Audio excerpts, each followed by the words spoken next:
لله نحمده ونستعينه ونستغفره ونعوذ بالله من شرور أنفسنا ومن سيئات أعمالنا من يهده الله فلا مضل له ومن يضلل فلا هادي له أشهد أن لا إله إلا الله وحده لا شريك له وأشهد أن محمدا عبده ورسوله وبعد. Kita sampai hadis ketiga. Wa an Aisyah radhiyallahu anha qalat, dari Aisyah dia berkata, qala Nabi sallallahu alaihi wasallam, bahwa Nabi sallallahu alaihi wasallam bersabda, la hijrata ba'da al-fathi, tidak ada hijrah, tidak ada syariat hijrah. Maksudnya tidak wajib hijrah lagi. Kapan? Ba'dal fathi, setelah al-fath. Apa al-fath?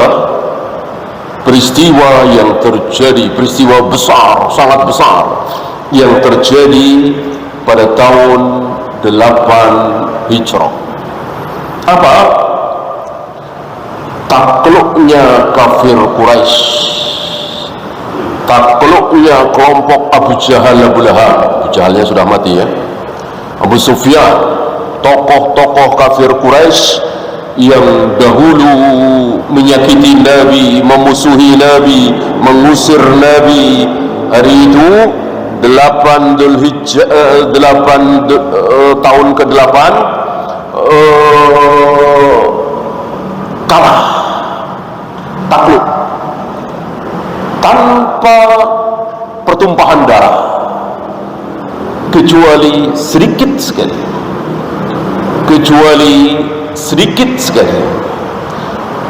Maka disitulah sabda Nabi alaihi salatu wassalam bahwa menumpahkan darah di Makkah, Masjidil Haram, adalah sebuah perbuatan yang diharamkan kecuali beberapa saat.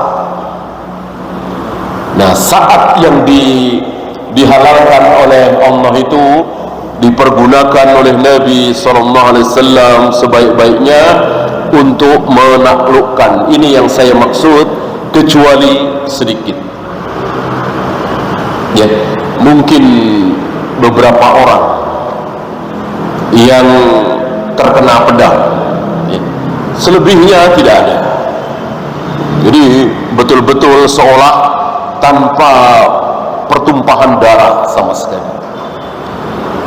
Nah, mulai hari itu Mekah menjadi milik kaum muslimin, dikuasai oleh kaum muslimin di bawah pemerintahan Rasulullah sallallahu alaihi wasallam. Bukan lagi negerinya Abu Jahal, Abu Lahab, bukan lagi dikuasai oleh kafir Quraisy. Disitulah Nabi mengatakan la hijrata ba'dal fathi, sudah tidak wajib hijrah lagi. Hijrah dari mana? Hijrah dari mana? Dari Mekah ke Madinah. Gitu. Dari Mekah ke Madinah. Adapun dari Mesir ke Madinah, dari Syam ke Madinah, dari Madain ke Madinah, masih ada. Pokoknya dari negeri kafir ke negeri muslim masih ada. Yang tidak ada dari Mekah ke Madinah. Kenapa? Karena Mekah sudah menjadi negerinya kaum muslimin, sudah dikuasai oleh Rasulullah alaihi salatu wassalam. Sudah boleh lagi hidup di situ, di Mekah.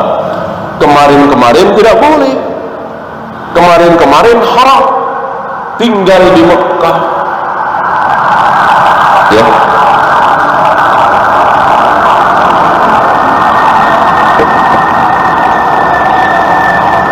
Semenjak disyariatkannya hijrah, semenjak Rasul dan para sahabat hijrah dari Mekah ke Madinah, maka sudah tidak boleh lagi tinggal di Mekah kalau dia muslim.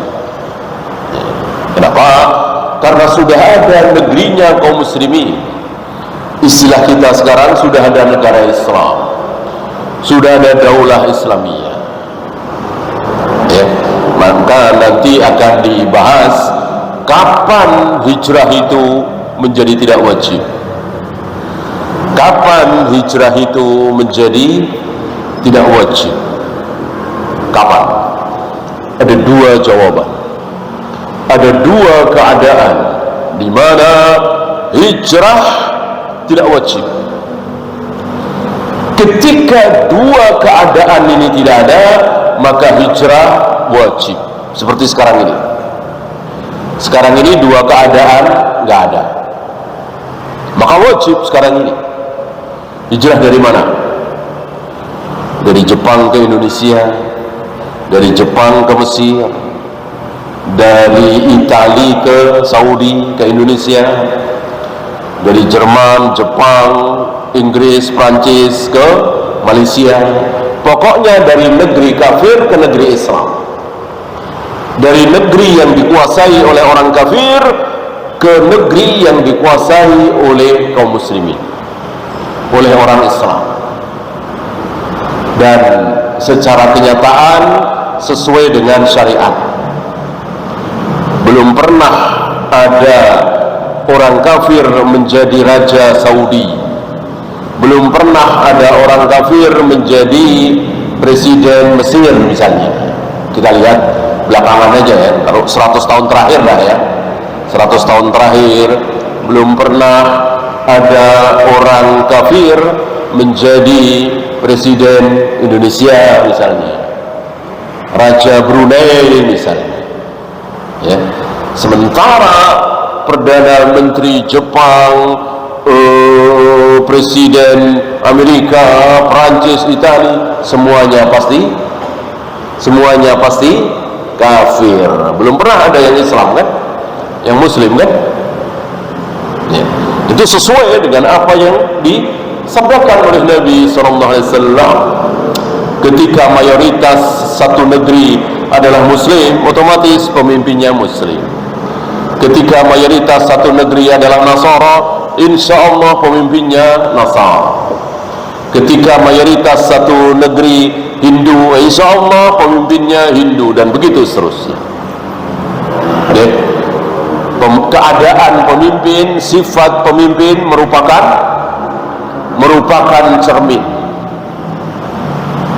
cermin dari rakyatnya. Keadaan mayoritas rakyatnya, itulah keadaan pemimpinnya.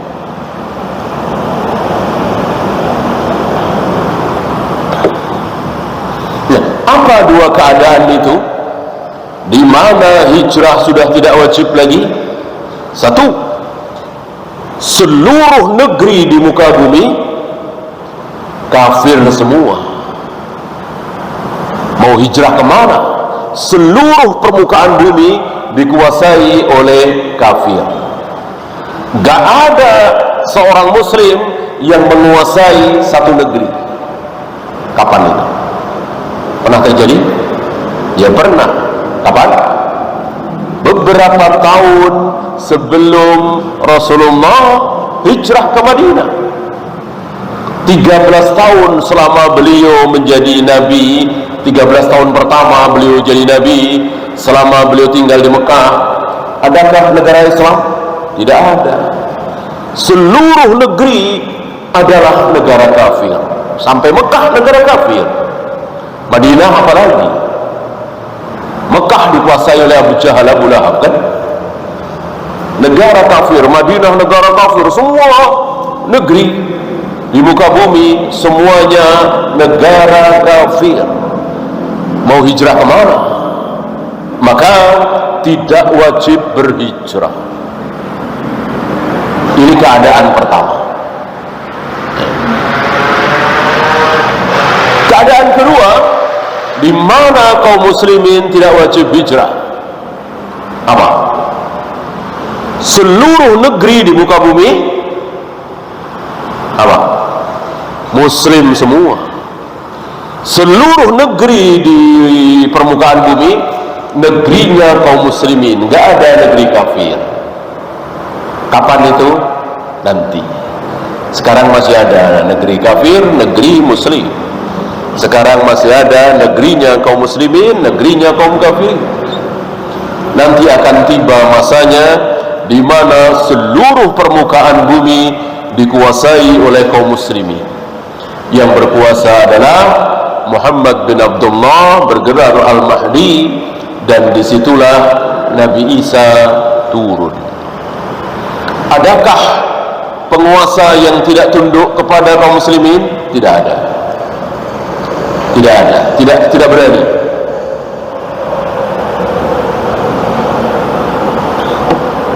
Nah, di saat itulah terjadi kebaikan, keberkahan yang luar biasa.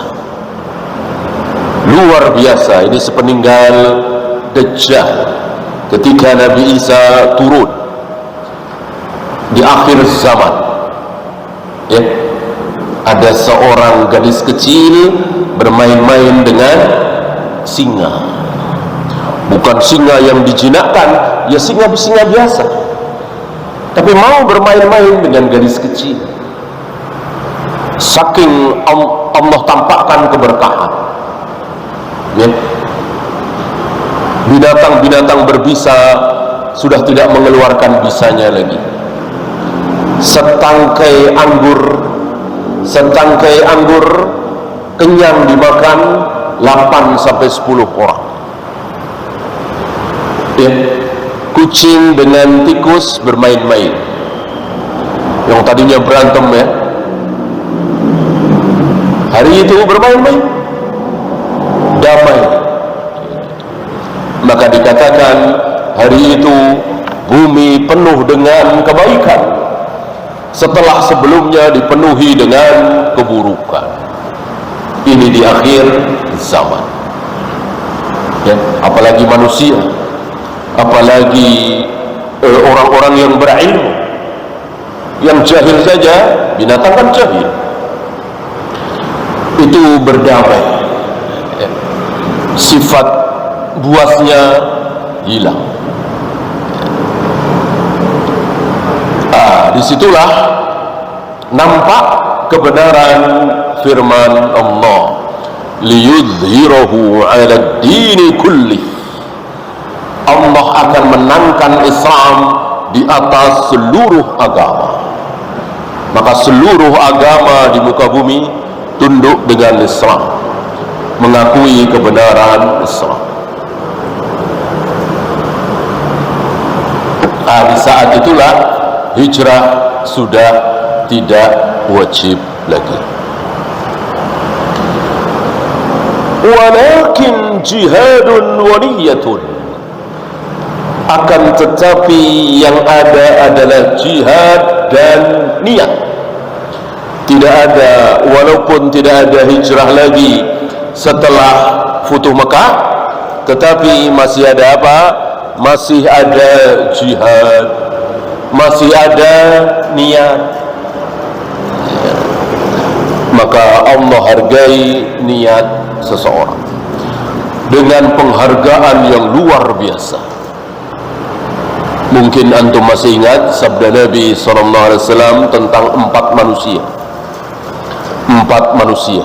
Yang pertama, kaya raya, yang dengan kekayaannya dia melakukan berbagai macam ketaatan. Selain dia sholat, puasa, zakat, haji, umrah, dia bangun masjid misalnya, bangun pesantren misalnya, menyantuni ribuan fakir miskin misalnya, pahala besar. Orang kedua, miskin sekali. Orang kedua melihat orang pertama ini, dia berkata dalam hati, bukan di mulut ya. Di mulut bisa bohong.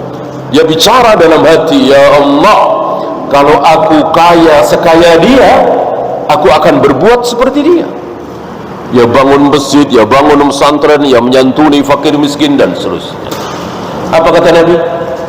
Orang pertama dengan orang kedua, pahalanya sama. Betapa murahnya Allah, betapa Allah sangat menghargai niat di hati.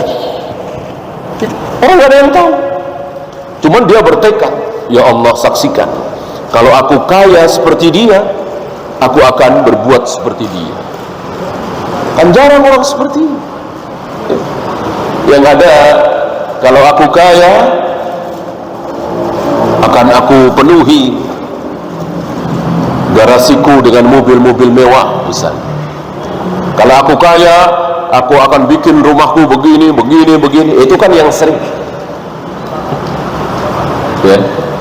Maka jika antum mempunyai keinginan mulia sementara antum tidak bisa mewujudkan karena nggak ada uang, nggak ada kekuatan dan seterusnya, jangan dibuang niat itu, terus pelihara ya. Kalau sampai aku punya uang, ya Allah, aku akan seperti dia. Nggak taunya 3 hari kemudian dapat rezeki tidak terduga, dapat uang besar menurut ukuran dia, 20 juta misalnya, warisan atau apa. Sodakoh enggak, ngasih enggak, temennya kesusahan pura-pura enggak tahu, ya ada yang minjem bilang enggak ada, berarti niatnya enggak dipelihara. Niatnya enggak dipelihara. Allah uji, ternyata bohong dia. Ya. Mestinya ketika dia dapat rezeki tidak terduga 20 juta, biasanya dia pegang uang cuma 1 juta, 2 juta itu jarang. Ya, dapat hari itu, habis hari itu.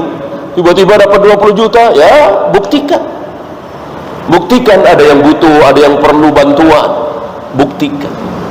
Nah, Allah akan tambah lagi insyaallah. Allah akan tambah lagi insyaallah. Ya.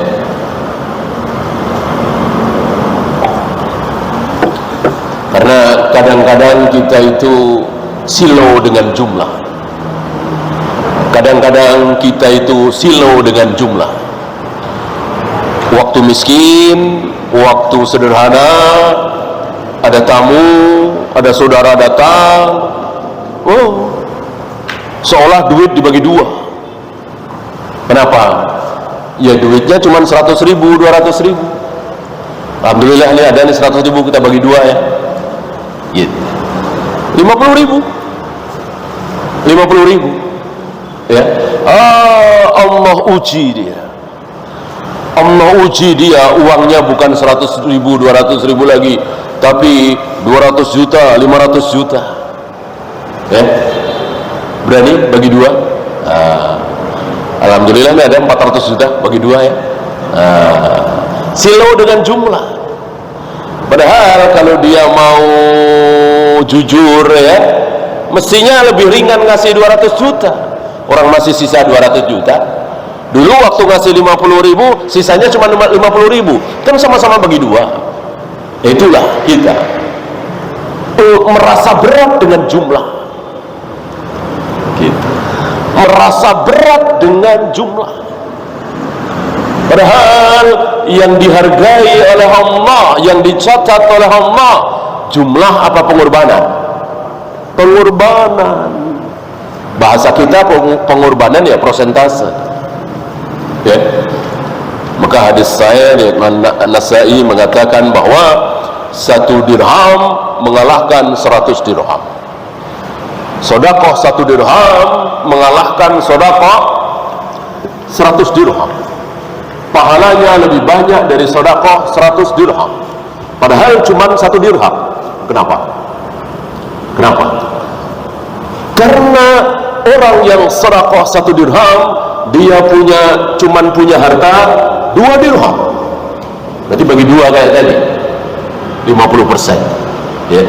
Sementara yang sedekah 100 dirham, dia punya berapa? Ribuan dirham, ribuan atau jutaan dirham. Walaupun di mata manusia tentu lebih kagum dengan 100 dirham, Allah tidak kagum. Ya iyalah, orang sisanya masih ribuan dirham gitu. Allah kagum dengan orang yang cuma 1 dirham. Kenapa? Karena dia cuma punya 2 dirham.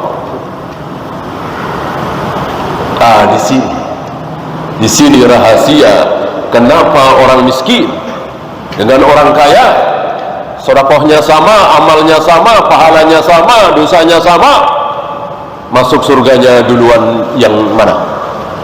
Yang miskin. Selisih waktunya sehari, 2 hari, sejam, 2 jam, 500 tahun. 500 tahun ya.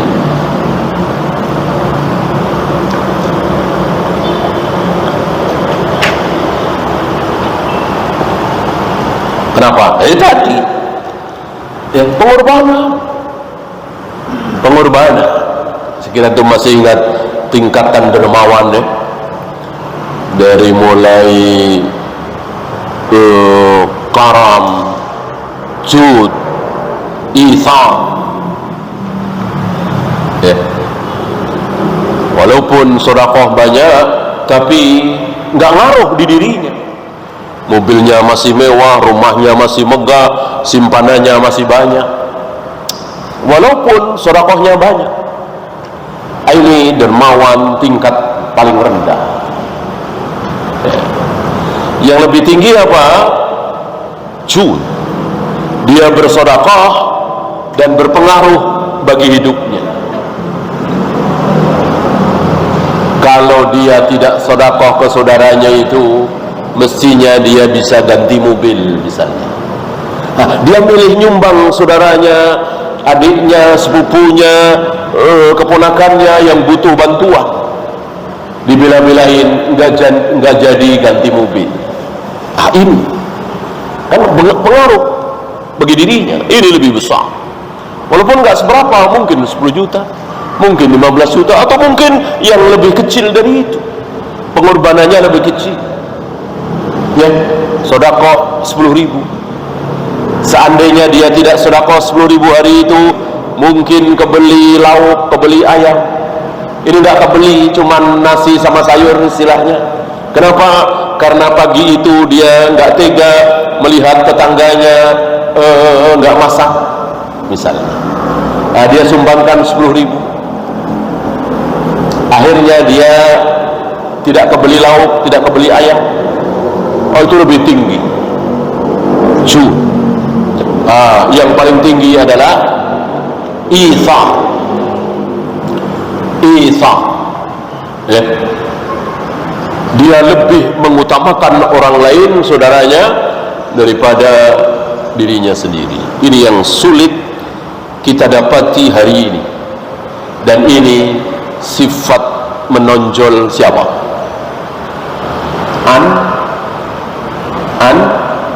Ansar. Kaum Ansar diabadikan oleh Allah, wa yu'thiruna ala anfusihim walau kana bihim khasasah. Mereka lebih mengutamakan saudaranya, orang-orang muhajirin, walaupun diri mereka sendiri butuh. Barangkali antum masih ingat seorang Ansar yang pura-pura makan, padahal tidak makan, karena memang tidak ada makanan lain kecuali itu, disuguhkan kepada tamunya dari kalangan muhajirin ya. Ini barangkali yang sulit kita temukan di hari ini, padahal itu adalah ciri khas orang-orang Ansar.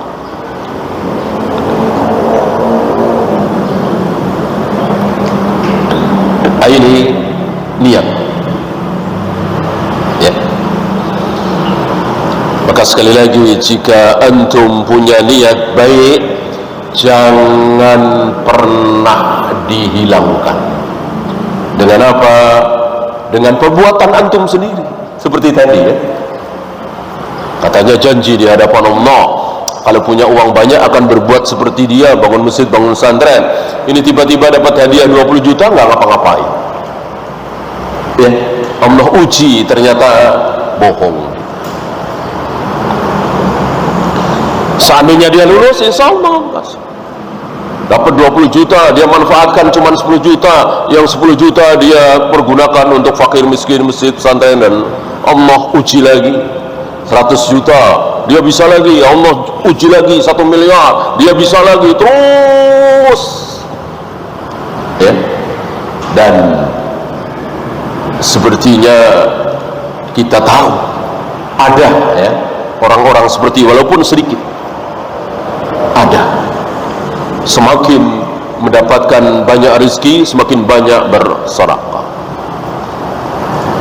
ya. Wa idza stunfirtum, dan jika kalian disuruh berangkat apa? Berangkat jihad. Berangkat jihad, tidak disebutkan di sini berangkat apa, tapi yang dimaksud jelas jihad ya. Jika kalian disuruh berangkat jihad, fanfiru, maka berangkatlah kalian, wajib berangkat. Dari sini kita tahu bahwa jihad harus ada yang menyuruh gitu. Tidak boleh berdasarkan musyawarah, tidak boleh berdasarkan suara terbanyak. Jadi harus ada yang menyuruh. Dan yang menyuruh berapa orang? Yang menyuruh 1 orang, enggak 2, enggak 3, enggak 4, enggak 5, apalagi 1 badan, 1 lembaga. Tidak, 1 orang yang berhak mengumandangkan jihad. Hanya 1 manusia. Siapa? Iya, Amirul Mukminin, Khalifatul Islam, Perdana Menteri, Presiden, Raja, Sultan, apapun namanya nggak penting. Yang penting dia orang nomor 1 di negeri itu, di negeri kaum muslimin itu. Dia berhak mengumandangkan jihad. Yang lainnya tidak berhak sama sekali ya. Maka antum pernah dengar Imam Syafi'i mengumandangkan jihad? Imam Bukhari, Imam Muslim, Imam Nawawi mengumandangkan jihad? Ibnu Taimiyah, Ibnu Qayyim Al-Jauziyah, Ibnu Katsir? Enggak ada. Ibnu Taimiyah malah nunggu disuruh. Ini sebelum beliau masuk penjara ya. Atau pernah juga beliau masuk penjara, dikeluarkan dari penjara hanya untuk ikut jihad, menyemangati kaum muslimin yang sedang berjihad, menyemangati pasukan kaum muslimin yang sedang berjihad. Jihad selesai, masukin penjara lagi, dan beliau terima itu. Inilah para ulama, inilah orang-orang alim, orang-orang saleh. Dizolimi oleh penguasa, tidak membalas kezoliman itu, tetap taat. Dan antum bisa lihat tulisan-tulisan beliau yang mayoritas ditulis di penjara. Ada cacian, makian, kritikan, hujatan kepada penguasa? Tidak ada.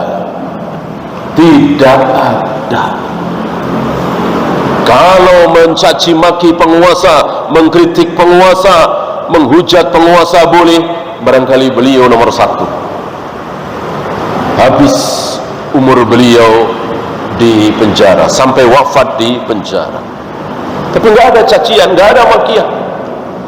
Beliau terima dengan ikhlas sebagai takdir dari Allah, dan jelas bukan karena kesalahan beliau,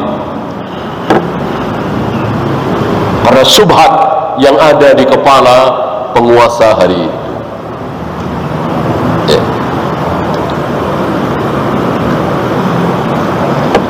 Orang-orang awam mengatakan beliau salah. Ya istilahnya salah lah. Ngapain mesti mengajak kepada sunnah Nabi? Ya salahnya di situ. Ya. Yang menyebabkan beliau dipenjara kan beliau mengajak kembali kepada sunnah Nabi, tinggalkan madhab ini, tinggalkan madhab ini, tinggalkan madhab ini, tinggalkan madhab ini. Marah kaum madhabiyah ya, seperti hari ini ya. Kalau ada yang mengatakan dalam hal ini Imam Syafi'i salah, dalam hal ini Imam Malik keliru, marah mereka, marah mereka. Tapi kalau Allah keliru karena mengatakan aku bersemayam di atas arsy, aku turun ke langit dunia setiap sepertiga malam, mereka tidak marah. Jadi seolah Allah dan Rasulnya bisa salah. Yang nggak bisa salah itu Imam Syafi'i, Imam Bukhari, Imam Malik ya. Sedangkan Allah dan Rasulnya berbicara ini bukan itu maksudnya ya, minimal ditakwil ya. Mengatakan secara terus terang Allah salah, Rasulullah salah, ya tentu tidak berani. Tapi intinya begitu. Kan yang mengatakan Allah bersemayam di atas arsy siapa? Allah sendiri lewat lisan Nabi SAW. Lalu dengan gagahnya, dengan sombongnya mengatakan Allah tidak berada di satu tempat, Allah tidak bersemayam di atas arsy, Allah tidak punya tangan, Allah tidak punya wajah, Allah tidak pernah turun ke langit dunia setiap sepertiga malam. Dengan sombongnya mengatakan seperti itu.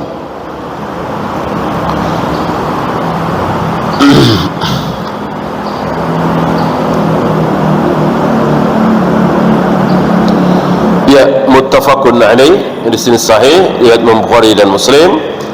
Fiqhul hadis yang pertama,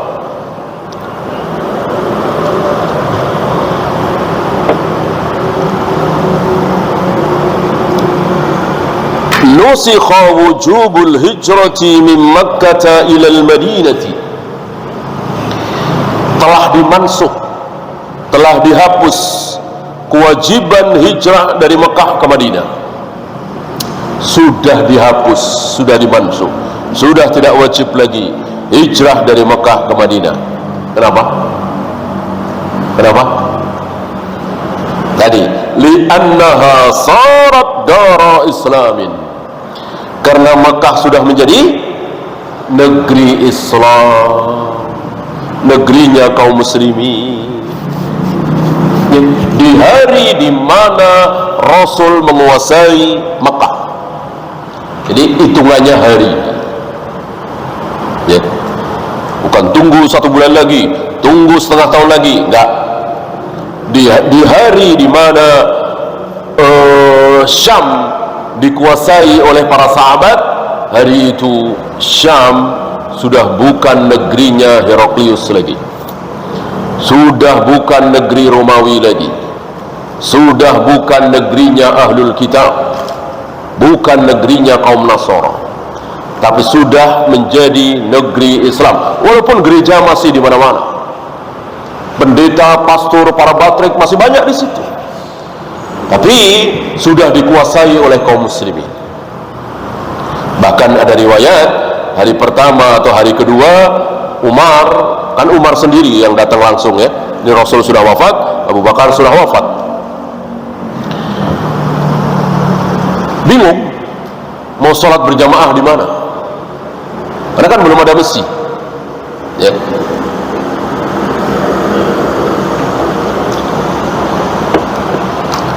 Mungkin tidak terlalu dekat dengan Masjidil Aqsa ya.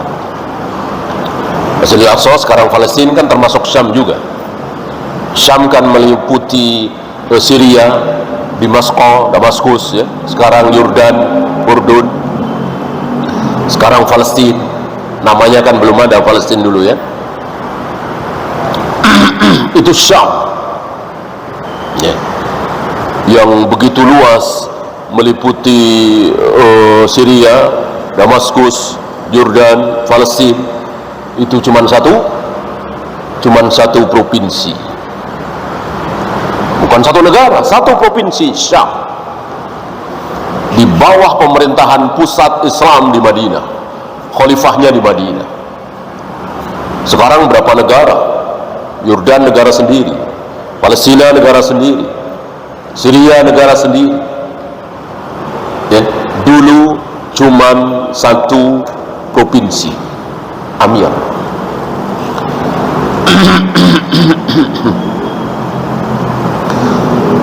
Wa hukmu Makkah fi dzalika hukmu ghairiha idza fatahahu al-muslimun.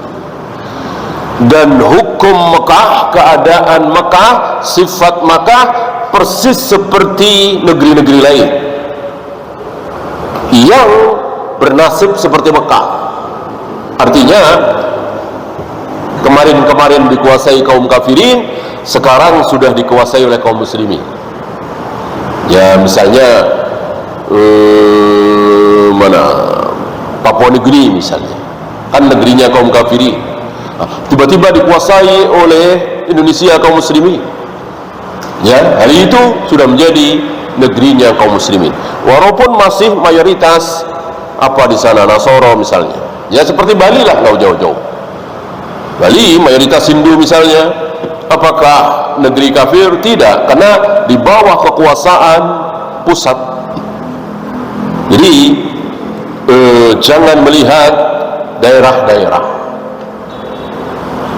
ya, tapi pusat. Dan umumnya di mana-mana biasanya tunduk kepada pemerintahan pusat.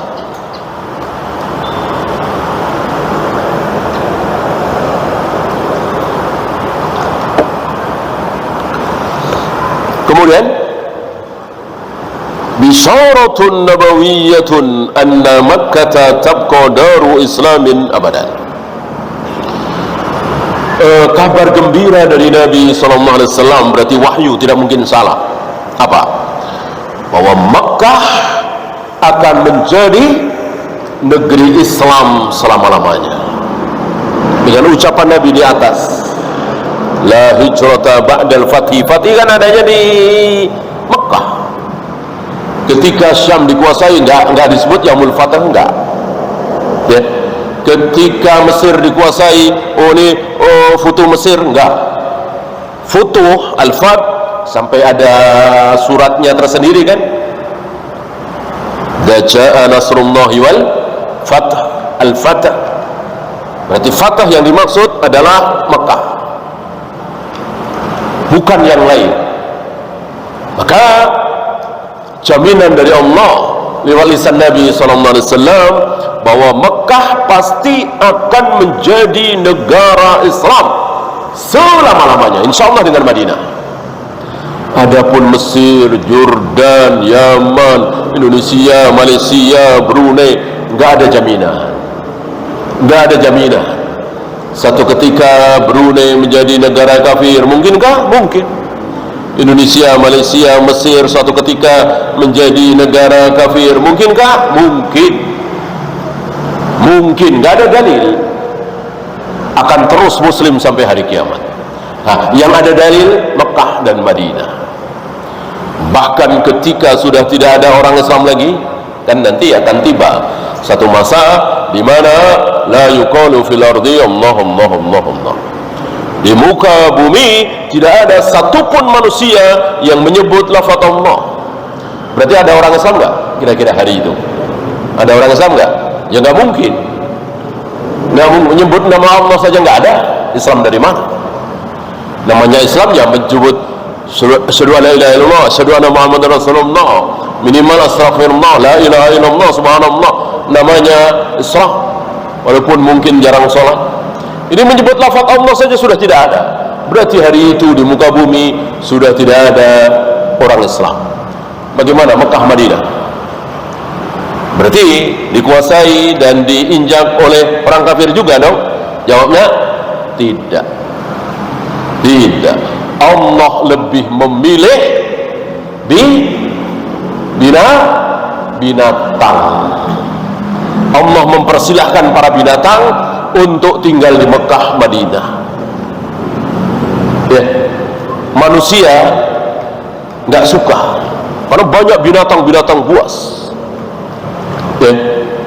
Rupanya di mata Allah binatang lebih mulia, binatang lebih Allah hargai, binatang lebih baik daripada orang kafir. Inna syarrad dawab indallahi alladziina kafaru fahum la yu'minun. seburuk-buruk dakwah. Dakwah itu semua yang menempel di bumi. Asalnya yang menempel perutnya, ular, kadal, melata, ya. Secara umum semua yang menempel di bumi, ya, semua makhluk menempel di bumi, ya.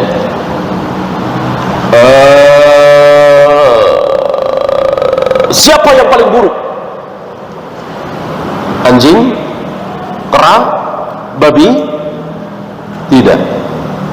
Yang paling buruk di antara dawab adalah alladzina kafaru, orang-orang yang kafir. Itu seburuk-buruk dakwah.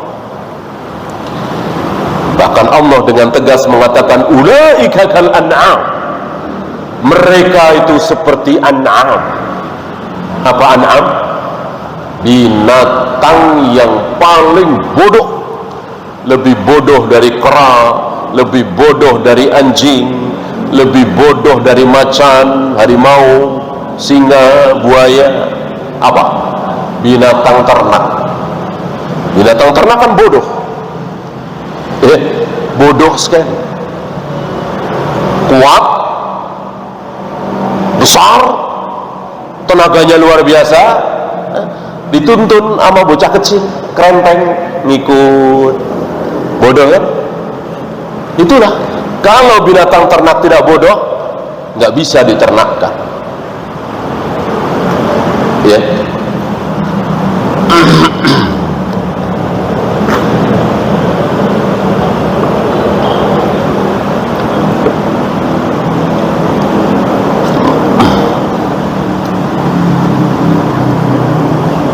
Balhum adal, bahkan lebih sesat lagi, lebih buruk lagi dari binatang ternak itu, ya. Siapa? Orang-orang kafir.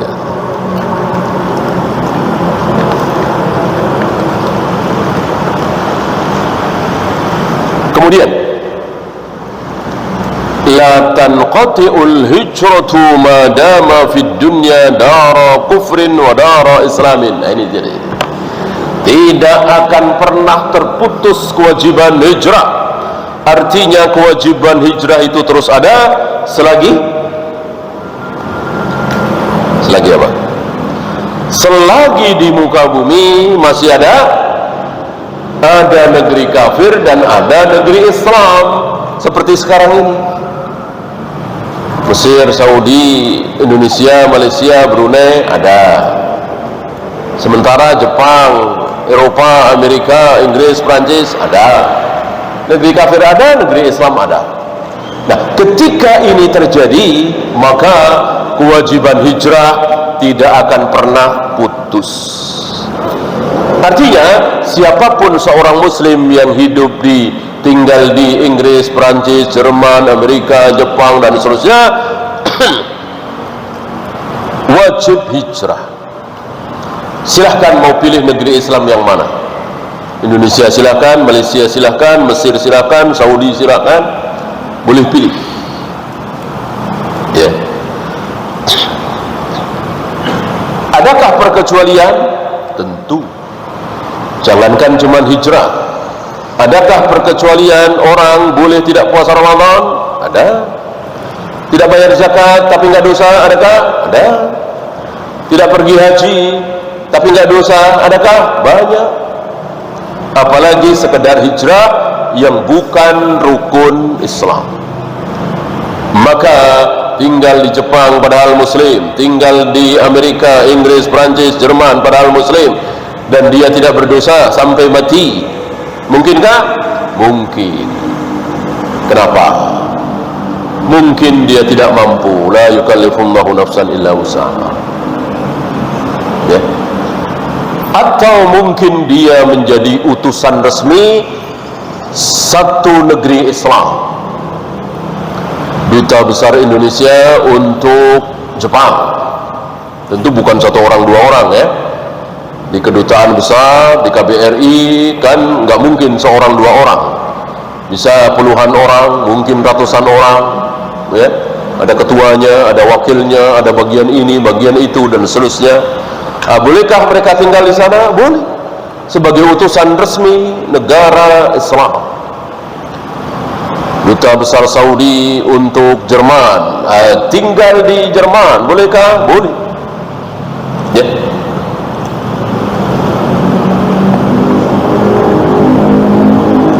Utusan resmi. Yang kedua, berobat. Yang obat itu mungkin tidak didapat di negeri-negeri Islam.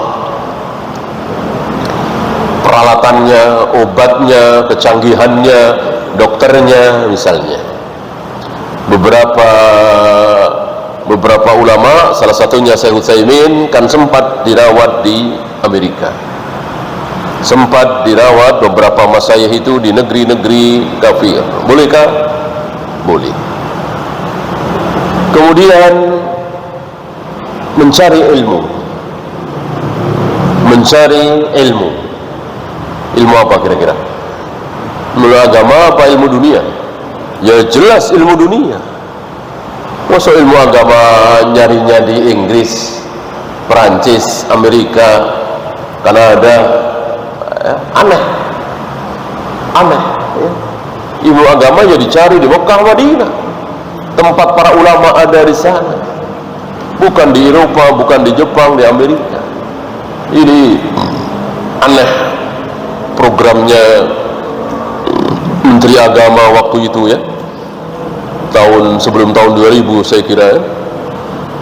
Dikirimlah sarjana IAIN ke Toronto, Kanada kalau tidak salah. Belajar apa? Belajar agama. Siapa gurunya? Ya jelas orang-orang kafir. Orang-orang kafir, tapi banyak yang hafal Al-Quran. Ya minimal tahulah ya. Tahu ribuan hadis.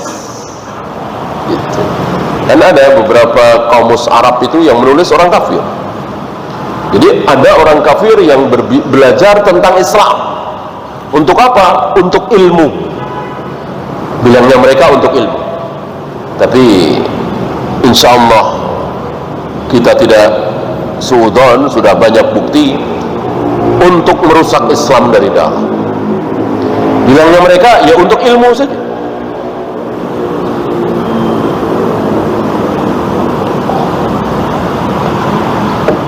Sekedar untuk pengetahuan.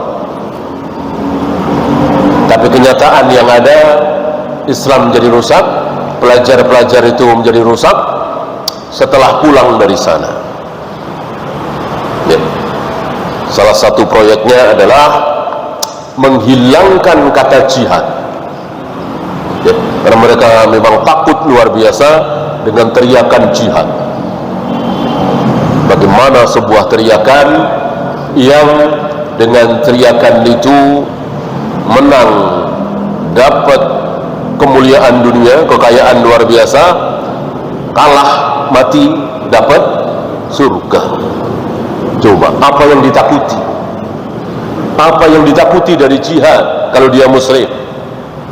Menang, ya misalnya Indonesia lawan Amerika misalnya kan, menang, ya dapat Amerika. Perang di zaman itu ya sampai sekarang insya Allah ya, namanya menang ya menguasai. Seperti Rusia melawan Ukraina hari ini, kok menang? Ya se-Ukraina dikuasai oleh Rusia kan begitu, namanya perang kan. Nah, Indonesia mendapatkan Amerika, kan luar biasa itu. Kalau menang, kalau kalah, kalau mati kalah, dapat surga. Coba, jutaan kali lebih hebat dari Amerika surga. Tentu nggak ada yang dikhawatirkan dari jihad. Maka orang-orang kafir yang sangat ketakutan dengan teriakan jihad ya. Maka ayat-ayat tentang jihad, hadis-hadis Nabi tentang jihad yang sahih di otak-atik ya. Yang dimunculkan yang tidak sahih, yang dhaif, yang maudhu, yang palsu. Seperti katanya Nabi sepulang dari perang Badar, mengatakan raja'na minal jihadil asghar ilal jihadil akbar. Kita baru saja pulang dari perang kecil, kita akan menghadapi perang besar. Apa perang besar ya Rasul? Jihadun nafsi katanya. Perang besar adalah perang melawan hawa nafsu. Ya. Dari hadis ini mereka mengira bahwa memerangi hawa nafsu lebih besar jihadnya daripada berperang melawan orang kafir. Padahal ucapan ini bodoh sekali. Ketika seorang prajurit muslim mau meninggalkan anaknya, istrinya, jabatannya, kekayaannya, siap maju ke medan perang, nyawa taruhannya, kira-kira sudah bisa memerangi hawa nafsu apa belum? Ya sudah. Kalau dia tidak bisa memerangi hawa nafsu, ngapain meninggalkan anaknya, istrinya, orang-orang yang dia cintai, ayahnya, ibunya? Dengan dia berangkat jihad, otomatis dia sudah bisa menahan hawa nafsunya. Ya.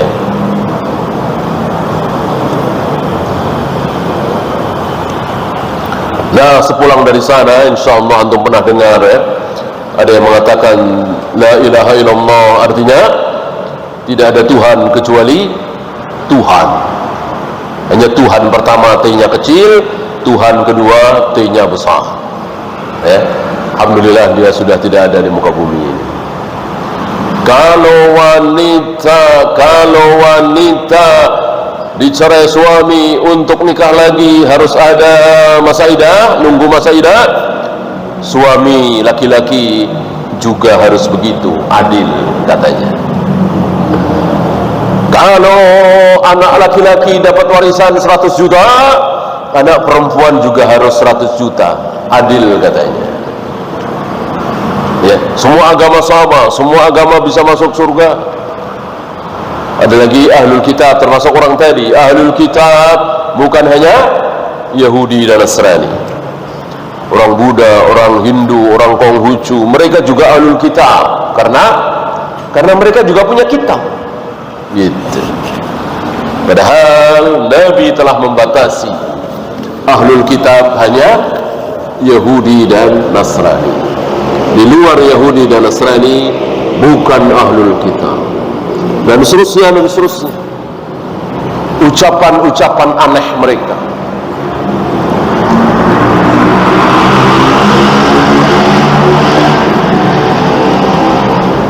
Mereka membikin satu kelompok, ya. Waktu itu mereka menamakan dirinya sebagai jaringan Islam liberal, ya. Walillahilham, tidak laku, ya. Mereka bikin kajian, seminar-minar, nggak ada yang datang, kecuali sedikit sekali. Beda dengan pengajian sunnah yang mengajarkan sunnah. Ya. Mereka yang datang profesor, doktor, yang datang bisa dihitung belasan orang. Beda dengan kajian sunnah. Kalau betul-betul sunnah baru lulus saja, ya, mengajarkan kajian sunnah, banyak yang datang, ya. Baru lulus tentu ya ngomongnya kurang menarik, tapi isinya sunnah, isinya mengajarkan sunnah Nabi SAW, sesuai dengan fitrah kaum muslimin, menyukai sunnah Nabi, kembali kepada sunnah Nabi, tidak digiring kepada madhab, tidak digiring kepada syekh fulan. Secara fitrah kita nggak suka. Secara fitrah kita ini kan merdeka, kita nggak suka digiring ke firqah, digiring ke aliran, digiring ke madhab. Secara fitrah kita nggak suka. Ini digiring kepada seorang manusia, satu-satunya utusan Allah di umat ini, yang wa ma yantiqu 'anil hawa in huwa illa wahyu yuha, yang termulia di muka bumi ini, yang dosa-dosanya dijamin oleh Allah, baik yang sudah dilakukan, yang belum dilakukan. Senang kita, senang kaum muslimin digiring kepada satu manusia yang maksum, dijaga oleh Allah dari berbagai macam kesalahan. Jangankan kesalahan, senang yang nggak baik-baik aja dijaga oleh Allah.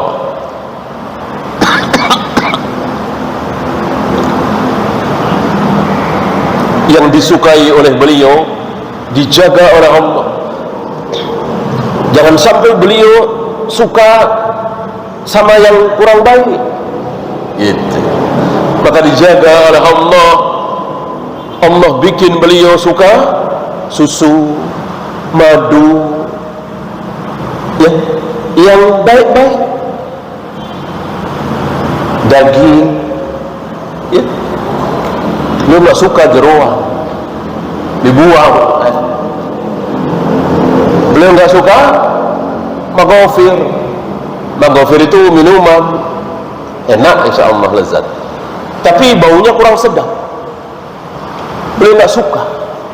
Ini yang peristiwa madu surat At-Tahrim itu kan, dijaga beliau. Kalau kita kan nggak dijaga, halal ini, ya, jengkol, pete, halal haram, halal ini kan, nah, nggak dijaga kita, makanya dokoh, dan nggak dosa, nggak dijaga. Nabi, jangankan yang haram, yang nggak baik aja beliau dijaga, ya. Maka orang yang takut makan kambing, apalagi paha kambing, bodoh. Berarti dia tidak yakin kalau Nabi itu dijaga. Berarti dia tidak yakin kalau Nabi itu dijaga oleh Allah. Kalau jeroan kambing mungkin, paha kambing sahabat semua tahu. Salah satu yang disukai oleh Nabi adalah paha kambing. Apa iya disukai oleh Nabi dan bikin kolesterol, darah tinggi, asam urat, dan seterusnya? Nah, ini kan menjadi mitos kaum muslimin di negeri kita kan, daging kambing.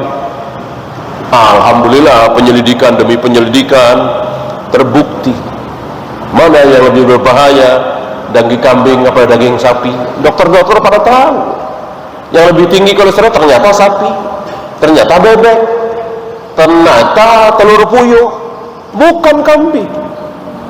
Ini ketemu, ya, bahwa daging kambing bikin ini bikin itu, mungkin ya, orang-orang Belanda dan seterusnya ingin menjatuhkan Nabi SAW. Dibikin berita bahwa daging kambing bikin ini bikin itu.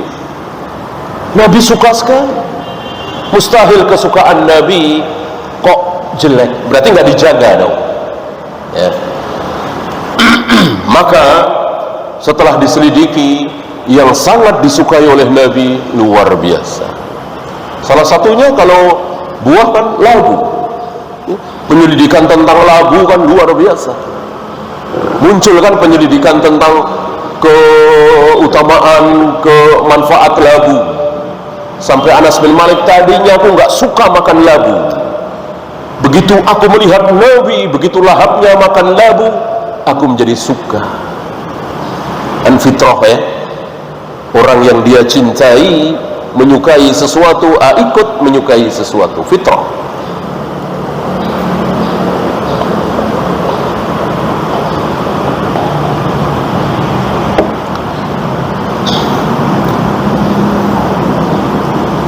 Al-khairu alladhi inqata'a binqita'il hijrati yumkinu tahsiluhu bil jihadi wan niyyati salihati. Kebaikan yang terputus karena sudah tidak ada hijrah lagi, maka bisa diganti dengan yang lain. Ada jihad, ada niat yang salihah. Maka antum jangan pernah putus asa menjadi orang baik. Kalau antum miskin, bodoh, ngapalin sulit, jangan putus asa. Kenapa? Karena berapa banyak kebaikan yang bisa diraih walaupun dia tidak kaya. Berapa banyak kebaikan yang bisa diraih walaupun dia tidak cerdas. Berapa banyak yang bisa, kebaikan yang bisa diraih walaupun dia tidak ahli ini, ahli itu. Enak ente mah ahli ini, ahli itu, bisa cari pahala. Ahli listrik misalnya, keahliannya untuk masjid, untuk pesantren, tidak dibayar. Saya nggak punya keahlian apa-apa, nggak boleh. Ada yang lain, ada yang lain, bersih-bersih misalnya, Allah akan melihat pengorbanan, bukan hasil. Nah, jika itu semua tidak bisa, ada doa. Ada doa. Apa Nabi sebut doa itu? Silahul mukmin, senjata seorang mukmin. Doa itu senjata seorang mukmin. Senjata. Tentu sesuatu yang sangat bisa kita andalkan, namanya juga senjata. Nah, maka jangan pernah putus asa menjadi orang baik.